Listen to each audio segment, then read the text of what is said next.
এটা শুধু ইহরামের কাপড় না, এটা কিন্তু কাফনের কাপড়। বলা যায় না কখন মরণ চলে আসে, আর মরণ হয়ে গেলে আপনাকে নতুন করে কাফন কিনে মাটি দেব না, এইটা দিয়ে মাটি দিয়ে দেব। তার মানে ওইটা কি? কাফনের কাপড়। বলেন বলেন, ওইটা পড়ার পরে মন মানসিকতা ওইরকম হয়ে যায়। কাবা ঘরে প্রবেশ করে যখন মানুষ চক্কর দেয় তখন বলে লাব্বাইক আল্লাহুম্মা লাব্বাইক, হে আল্লাহ আমি হাজির হয়ে গেছি, আমার নামটা তোমার হাজিরা খাতায় লিখে নাও যে আমি তোমার গোলাম, আমি তোমার। এতটুকু শেষ করে না মানুষ, লা শারিকা লাকা লাব্বাইক। আল্লাহ পাক ডাক দিয়ে বলে, ওই হামজা দাঁড়া, আমার ঘর চক্কর দেওয়া লাগবে না, তুই যখন বললি আমার নামটা বান্দা হিসাবে যেন আমি লিখে নেই তোর নামটা, তুই বল যে আমি মুশরিক না, আমি শিরিক করি না। কারণ শিরিক যারা করে তাদের এই ঘরে আসার অধিকার নেই। অথচ বাংলাদেশ, ভারত আর পাকিস্তানে আমরা দেখতে পাচ্ছি বড় বড় মুশরিক গুলো এখন আল্লাহর ঘর মসজিদের সভাপতি। আল্লাহর আইনের পাশে যারা অন্য আইন যোগ করে তারাই বড় বড় দায়িত্ব নিয়ে বসে থাকে, সভাপতি সেক্রেটারি না দিলে আবার রাগ করে। জামালপুরে এসব শুরু হয়নি। কাবা শরীফের তাওয়াফ করার আগে আপনার মুখ দিয়ে আল্লাহ বের করে নিচ্ছে, বল যে আমি মুশরিক না, আমি কি না, আমি শিরিক করি না, আল্লাহ তুমি আমার নামটা লেখো। আল্লাহ বলেন তিনটা কথা আগে বল তোর মুখ দিয়ে। ইন্নাল হামদা, হামদের আগে আলিফ লাম আছে, এর আগে ইন্না আছে। গ্যারান্টি দিয়ে বলা লাগে ওই সময় আল্লাহ কাবা আমার সামনে তোমার ঘরকে সাক্ষী রেখে বলছে, যত নিয়ামত তুমি আমাকে দিয়েছো আজকে থেকে সব আমি তোমার জন্য ব্যয় করব। আরে হাসি কি বলে আসলে, বাংলাদেশে কারো দরকার নেই আল্লাহর বিধান কায়েমের জন্য, শুধু হাসিরাই যথেষ্ট। কারণ ক্ষমতায় যাওয়া এটা আল্লাহর নিয়ামত। কেউ যদি বলে যে আমি আল্লাহর এই নিয়ামত যতদিন বেঁচে থাকি সব আল্লাহর জন্য কাজে লাগাবো, এ 50 বছরে আল্লাহর বিধান কায়েম না হয়ে পারে। কথা বলে দেখেন, একবারও তো হিন্দু ক্ষমতায় যায় না, যায়। দ্বিতীয় নম্বরে বলা হচ্ছে অল মুলকা লাকা, হে আল্লাহ শুধুমাত্র তোমার নিয়ামত গুলো আমি তোমার জন্য নির্ধারিত করে দেব তা না। ইন্নাল হামদা ওয়ান নি'মাতা, যত প্রশংসা আমি করতে পারি সব তোমার, যত নিয়ামত তুমি আমাকে দিয়েছো সব তোমার জন্য। আমি যদি রাজনীতি করে কিছু করি দুনিয়ায়, সব তোমার জন্য করব। তিনটা কথা স্পেসিফিক ভাবে বলার পরে আল্লাহ বলেন, এই দাঁড়া, বিদায় তাওয়াফ যখন মানুষ করে, বিদায় তাওয়াফের শেষ কথা থাকে লা শারিকা লাকা লাব্বাইক। আল্লাহ বলেন দেশে ফিরে যাচ্ছিস, দাঁড়া, বল যে আমি মুশরিক না, হে আল্লাহ আমি শিরিক করব না। এই কথাটা শেষ বলে আসা লাগে। আপনার জীবন পবিত্র হওয়ার জন্য আমি শর্ত দিয়েছিলাম কয়টা? 1 নম্বরে জীবনে শিরিক। বলেন বলেন, যত বড় কঠিন পরিস্থিতি হোক, নবীজি বলেন তোমাকে যদি আগুনে জ্বালিয়ে দেওয়া হয়, জবাই করা হয়, ছিঁড়ে ফেলা হয়, এরপর আল্লাহর সাথে শিরিক করা যাবে না। আমাদের জবাই করা, আগুনে পোড়ানো, ছিঁড়ে ফেলা না, 5টা টাকা দিলে আমরা শিরিক করি। আল্লাহর এগেইনস্টে যারা আইন বানাবে এদেরকে সাপোর্ট করা হারাম, আর এইটা আমরা 1 কাপ চা খেয়ে করি। আপনি নিজে মুশরিক না হলেও মুশরিককে সমর্থন করছেন, সাপোর্ট দিচ্ছেন। দ্বিতীয় নম্বরে বলা হয় জীবন পবিত্র করার জন্য যেটা দরকার সেটা হচ্ছে বেদাত মুক্ত জীবন।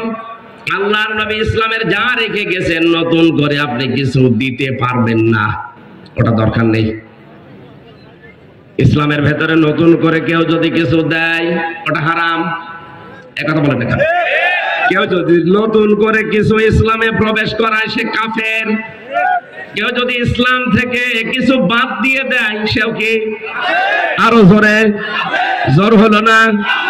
বলেন আবার বাস্তবে দিয়ে যান। আপনি আসলে যদি আমারে বলেন হুজুর কোরআন হাদিস দিয়ে কথা বলেন, তো কোরআন হাদিসের ভেতরে সমাজ নীতি আছে, পরিবার নীতি আছে, মা বাবার খেদমত আছে, রাজনীতি কেমন করে চলবে ওইটাও আছে। তাহলে আপনি ওইটাকে বাদ দিতে চান? তাহলে ইসলাম যা দিয়েছিল ওইটার ভেতরে কমানো যাবে না, বাড়ানো যাবে না। কেউ কমালে বাড়ালে সে বেদাত করলো। আর এই বেদাত করলে মানুষের জীবন পবিত্র থাকে না, অপবিত্র হয়ে যায়। আমার আল্লাহ ওই রকম জীবন কিনতে চান না। আমওয়ালাহুম, 2 নম্বরে তাদের মাল আমি কিনতে চাই। মালের বহুবচন আমওয়াল। মালের অর্থ আমি পেয়েছি 9টা। কয়টা? আপনারা ঘুমাচ্ছেন নাকি?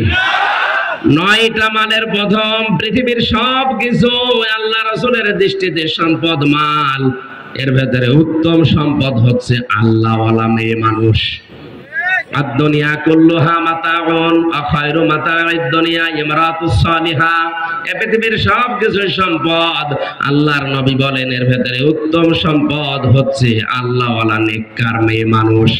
আল্লাহওয়ালা মেয়ে মানুষ ওইটা যেটা বেশি বেশি সিরিয়াল দেখে। হ্যাঁ, 4টা কারণ আমি পেয়েছি।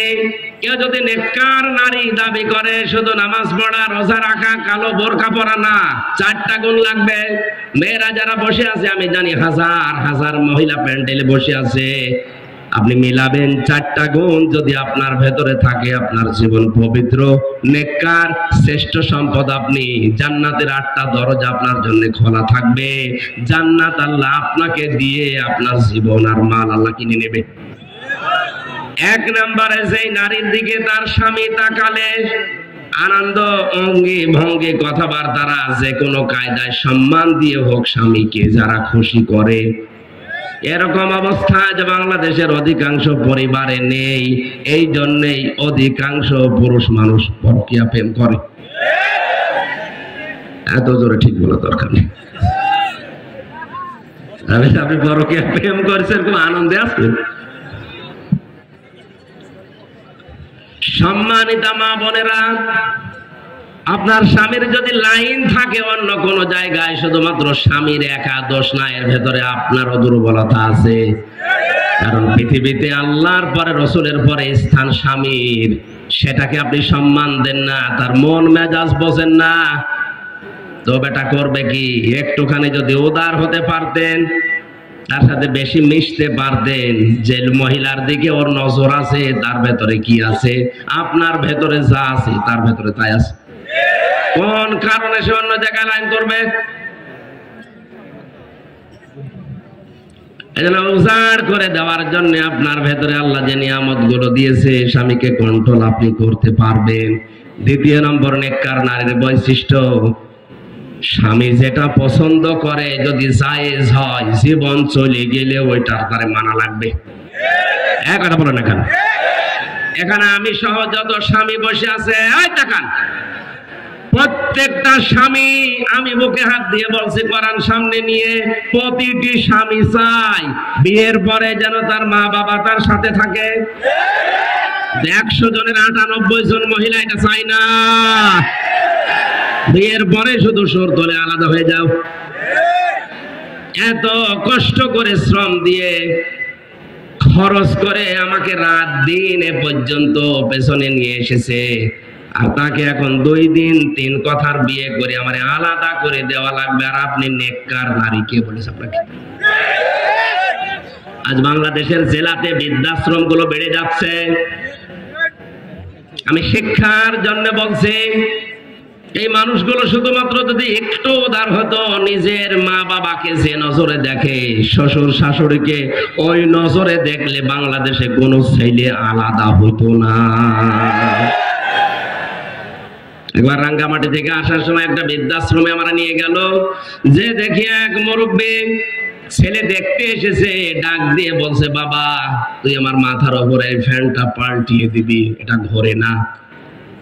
কিন্তু এখন পাল্টানোর দরকার নেই, আমি মারা যাওয়ার পরে তুই পাল্টাবি। ছেলে বলছে, মা তুমি তো মরে যাবে, তখন আর পাল্টাবো কেন? মা বলে, বাবা 3 মাস আমি এখানে আছি, আমি কর্তৃপক্ষকে বারবার বলেছি, কিন্তু তুই টাকা পয়সা মনে হয় কম দিয়েছি, সেই জন্য ফ্যানটা ওরা লাগিয়ে দেয় না। আমি কষ্ট করে হলেও দুনিয়ার জীবন থেকে বিদায় নিচ্ছে, কিন্তু তোর তো গরম সহ্য হয় না। তুই আমার সাথে যে আচরণ করলি, আমার তো মনে হয় কিছুদিন পরে তোর ছেলেও তোর এখানে রেখে যাবে।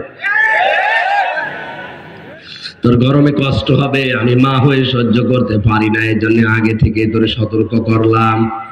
কিছুক্ষণ পরে দেখি ওর হাতের উপরে মা মারা গেল। হাও মাও করে কেঁদে বলছো, হুজুর এ দোষ শুধু আমার একার না, এ দোষ আমার বড় আছে। 3 মাস আগে থেকে আমারে গোটাচ্ছে যে এই বুড়ি যদি বাড়ি থাকে তোমার ভাত আমি খাবো না। সব কিছু তার আমি ওকে করে দিয়েছি, কোনো অভাব রাখি না। একটা কলেজের অধ্যাপক, এরপরও আমাকে বলেছে বুড়ি থাকলে আমি থাকবো না। আমার 2টা ছেলে মেয়ে আছে, তাদের মুখের দিকে তাকিয়ে ওরে আমি তালাকও দিতে পারি না। বাধ্য হয়ে আমার বাবা মারা গেছে সেই ছোটবেলায়, মাকে আমি শেষ পর্যন্ত রেখে গেলাম এই বৃদ্ধাশ্রমে। এই অবস্থায় আমার আজকে মা মারা গেল, দুনিয়াতে এখন আমার আর নাম ধরে ডাকার মতো কেউ নেই। জামালপুর বাসী আমার তো মনে হয় শুধু ওই কলেজের অধ্যাপক না, এখানে হাজারো মানুষ বসে আছে যারা তাদের পরিবারের কাছে ঠিক ওই রকমই।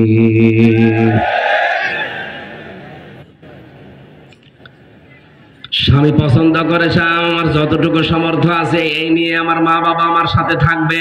আপনার কি হয়েছে? যদি বলা হতো যে তোমার মা বাবাকে এনে আমার বাড়িতে রাখছি, তখন তো কিছু বলেন না। আমি কি বেশি বলে ফেললাম? আশা করছি মেয়েদের মনটা উদার হবে।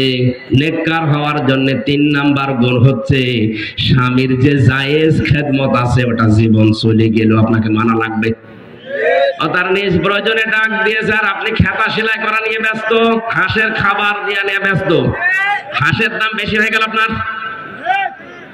4 নম্বরে যতদিন পর্যন্ত আপনি তার বাড়িতে থাকবেন তার সম্পদ এবং সন্তান ইসলামের পথে চালানোর জন্য আপনাকে দায়িত্ব নেওয়া লাগবে। এই 4টা গুণ কোন মহিলার ভেতরে যদি তৈরি হয়, নবীজি বলেন ওটা নেককার নারী, ওটা দুনিয়ার শ্রেষ্ঠ সম্পদ।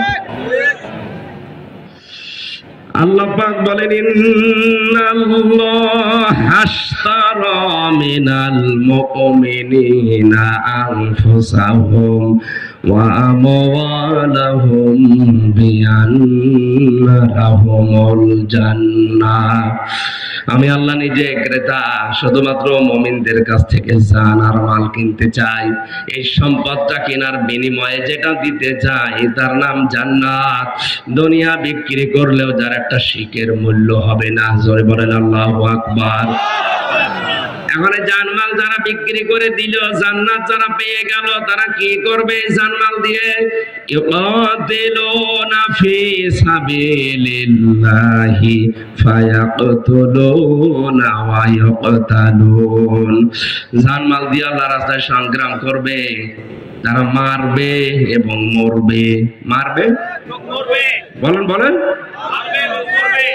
এটার ভুল ব্যাখ্যা নিয়ে অনেকে আজ জঙ্গিবাদে জড়িয়ে যায়। আন্দাজে মানুষকে হত্যা করে না, এটা মানুষ হত্যা করার আয়াত না। ওরা যেইভাবে করে আমাদেরকে আজ মারছে, ওদের ওই সমস্ত প্রযুক্তি গুলো উল্টিয়ে ইসলামের পক্ষে কাজে লাগিয়ে ওদেরকে মারা লাগবে। আজ ওরা রাম আর বামরা ওদের ছেলে মেয়েদেরকে ডাক্তার বানায়। আমরা যদি ওদেরকে মারতে চাই, আমাদের ছেলে মেয়েদেরকেও ডাক্তার বানিয়ে ওই জায়গা পর্যন্ত পৌঁছিয়ে দেওয়া লাগবে। ওই বিভাগটা যদি ভালো ভালো ডাক্তার গুলো দিয়ে ভর্তি হয়ে যায়, তখন আর দুর্নীতি করার মানুষ পাওয়া যাবে না। আজ রাম আর বামরা ওদের ছেলে মেয়েদেরকে বিশ্ববিদ্যালয়ের শিক্ষক বানাচ্ছে, আপনিও বানাবেন। কারণ অনেক স্যারের রুম থেকে মেয়েদের কান্নার আওয়াজ পাওয়া যায়।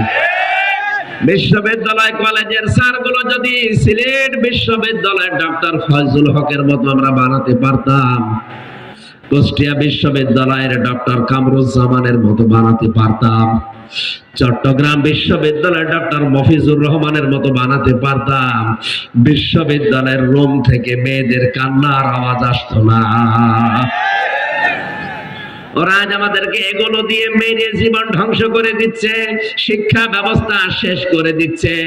আর আমরা বলছি না, আমি আছি সুবহানাল্লাহ সুবহানাল্লাহ নিয়ে। ইউকাতিলুনা ফি সাবিলিল্লাহি ফায়াকতুলুনা ওয়া ইউকতালুন। ওরা যেভাবে মারে ওদেরকে উল্টিয়ে ওইভাবে মারা লাগবে। আজ 7 এর বইতে যেগুলো দেওয়া হচ্ছে, শারীরিক শিক্ষার নামে যেগুলো শিক্ষা দেওয়া হচ্ছে আমাদের ছেলে মেয়েদেরকে, এদেরকে যদি আপনি বাঁচাতে চান, একেবারে ছোট্টবেলা থেকে কোরআন আর হাদিসের মূল জ্ঞানটা ঢুকিয়ে দেন।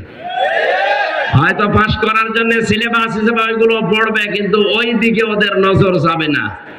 শিক্ষা ব্যবস্থা, ইসলামী শিক্ষায় যদি দুর্গার ছবি থাকে, ও ছোটবেলা থেকে যদি আল্লাহ রসুলের জ্ঞান পেয়ে যায়, 7 পর্যন্ত উঠতে উঠতে অনেক দেরি, এ পর্যন্ত যদি ওর ভিতটা শক্ত থাকে, আমার মনে হয় পাস করবে সিলেবাস পড়ে, কিন্তু ওই দিকে মিসগাইড হবে না। আমরা এইভাবে করে ওদেরকে মারার চেষ্টা করি। আল্লাহ তৌফিক দিন। আমার কথার অর্থ আপনি বুঝেছেন হয়তো। শরীর কণ্ঠ চারিদিকে তাকিয়ে আমি শেষ করে দিচ্ছি। আগামীতে সময় পেলে আসবো। 5 মিনিট আছে, আর 12টা বাজতে। একদিকে আমি মুসাফির, আর একদিকে অসুস্থ, আর একদিকে মজলুম। 3টা বছর একটা বদ্ধ ঘরে বান্ধব কষ্ট থেকে বের করে দিয়েছেন আল্লাহ। এই 3টা বিষয় নিয়ে আমি সামনে রেখে, একদিকে মুসাফির, একদিকে অসুস্থ, আর একদিকে মজলুম, দোয়া করছি আল্লাহর দরবারে। অবশ্যই আল্লাহ আজকের মোনাজাত কবুল করবেন ইনশাআল্লাহ। আল্লাহ